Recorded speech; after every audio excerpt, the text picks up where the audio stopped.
हम अब इस कार्यक्रम के आखिरी पड़ाव पर हैं और हमारे साथ विजय शिवहरे जी हैं, एमएलसी हैं बीजेपी के। बहुत बहुत स्वागत है सर। चर्चा की शुरुआत आपसे सर, क्योंकि अब निकाय चुनाव और निकाय चुनाव के बाद मिशन 2024 की तैयारी, कैसी तैयारी है पार्टी की और आगरा की स्थिति को आप कैसे देखते हैं? भाजपा की तैयारी हमेशा रहती है। आप अन्य संगठनों को देखेंगे, जब चुनाव आते हैं जब ही उनके कार्यकर्ता सक्रिय होते हैं।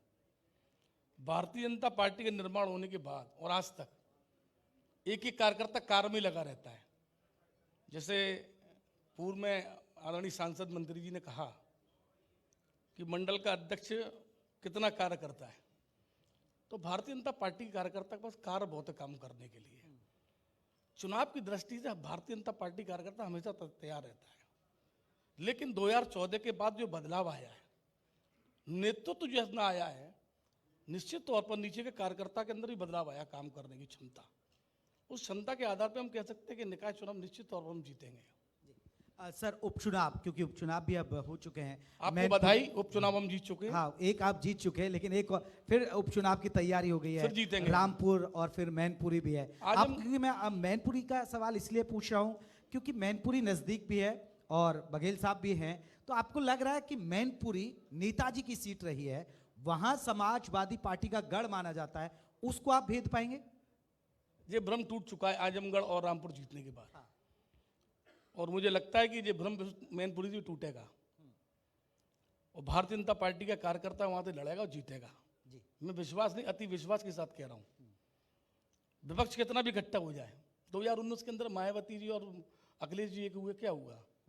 तो अभी हम जीते, क्योंकि तो विकास का पहिया, विकास and good governance and good developments, good governance and good developments, ये प्रदेश और देश की जनता चाहती है और चाहती है, इसीलिए भारतीय जनता पार्टी के प्रत्याशी को वोट करती है।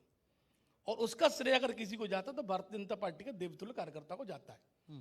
क्योंकि मोदी जी की और योगी जी की जो योजना है और जन जन तक पहुंचाने का कोई काम करता है, तो विशुद्ध रूप से भारतीय जनता पार्टी का बूथ के स्तर का कार्यकर्ता करता है। और उसका फायदा निरंतर हमको उपचुनावों में, चुनावों में, विधानसभा के हों, लोकसभा के हों, निकाय के चुनाव हो, जिला पंचायत के चुनाव हो, कोई सा चुनाव हो उत्तर प्रदेश के अंदर या देश के अंदर, उसको और आप देखें ना, Bharatiya Janata party growth growth growth करती चली जा रही है। भारत के आप मैप पे देखेंगे तो भारतीय जनता पार्टी 77% के अंदर भारतीय जनता पार्टी है। तो कहीं ना कहीं इसमें भारतीय जनता पार्टी का देवतुल्य कार्यकर्ता को नहीं सर, आप विकास की बात कर रहे हैं, लेकिन विपक्ष कहता है कि आप ध्रुवीकरण की बात करते हैं, आप हिंदू मुसलमान करते हैं, आप मदरसों का सर्वे कराना शुरू कर देते हैं कभी कुछ, क्योंकि आपको हिंदू मुसलमान करके चुनाव जीतना होता है। विपक्ष के पास कोई विषय नहीं है, कोई मुद्दा नहीं है। परम पूज्य मोहन भागवत जी जामा मस्जिद जी के मौलवी जी के पास जाते, क्यों जाते हैं? क्यों जाते हैं? तो आपको मदरसे क्यों दिखते हैं सर? मैं आपको मैं ले जा रहा हूं।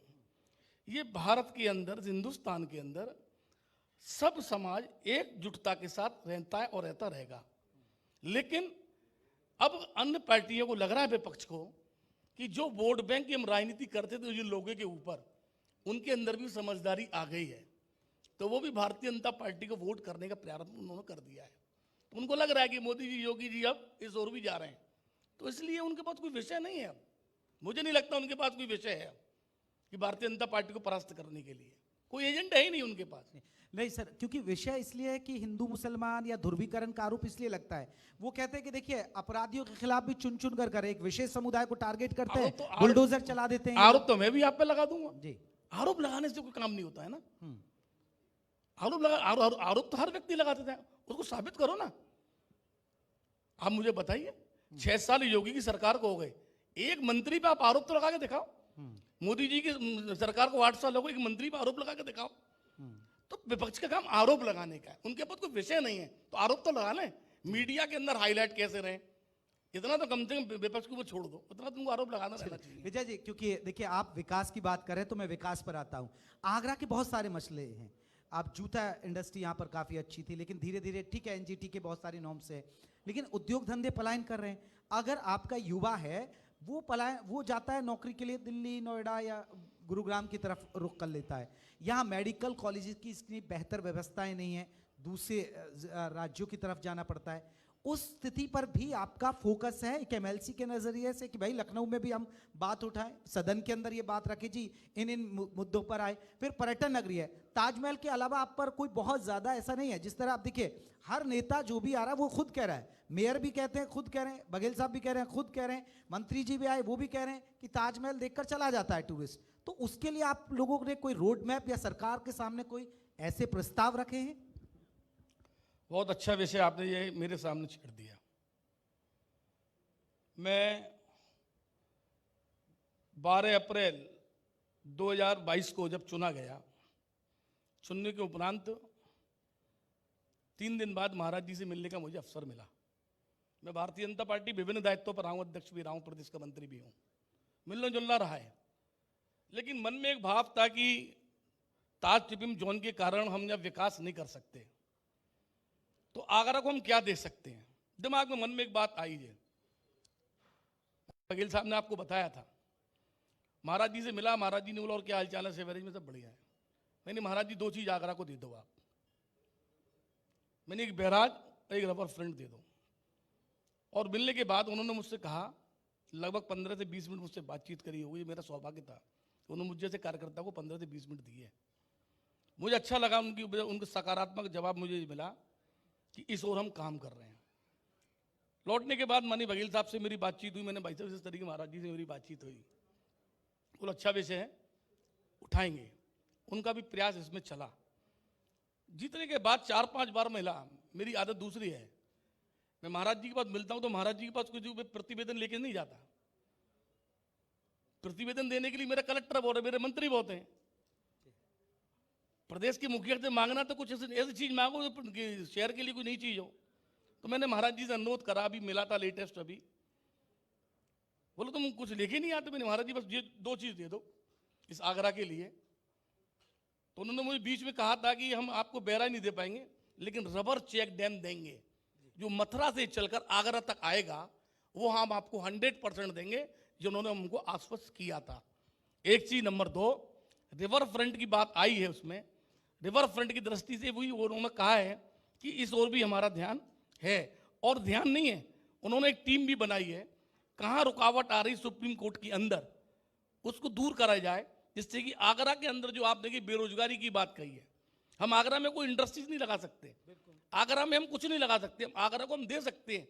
तो विश्व का 7वां अजूबा ताजमहल है, यहाँ हम खाली पर्यटक की दृष्टि से हम कुछ नया चीज दे सकते हैं, तो वो रबर चेक डैम और रिवर फ्रंट, ये 2 चीज अगर हमारी हो जाएंगी, निश्चित तौर विश्व के पटल पर आगरा के अंदर टूरिस्ट आएगा, रुकेगा और 100% व्यापार बढ़ेगा।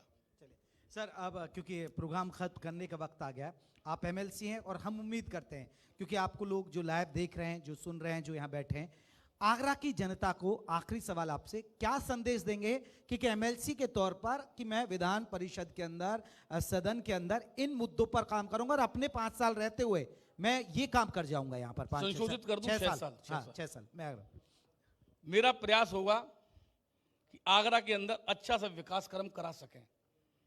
मैं फिर वही बात कह रहा हूं जो मैंने पहले कहा था आपसे कि हम इंडस्ट्रीज नहीं लगा सकते, लेकिन वो इंडस्ट्रीज लगा सकते हैं हम जो प्रदूषण मुक्त हो, उस ओर भी हमारा ध्यान जाना चाहिए। तो हमने कहा है जो कॉल सिस्टम से जो नोटिस वगैरह में लग जाते हैं, तो आगरा में क्यों नहीं।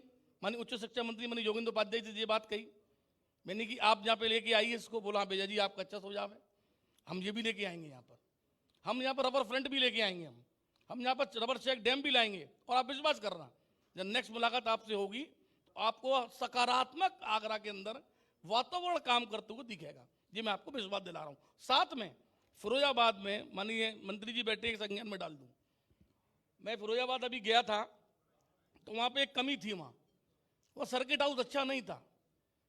महाराज जी को मैंने कहा आप विश्वास करना, फिरोजाबाद कलेक्टर ने उसको बना के प्रपोजल बना के कवरिंग लेटर मेरा लग के गया और 100% वहाँ का बहुत अच्छा सर्किट हाउस में बनेगा।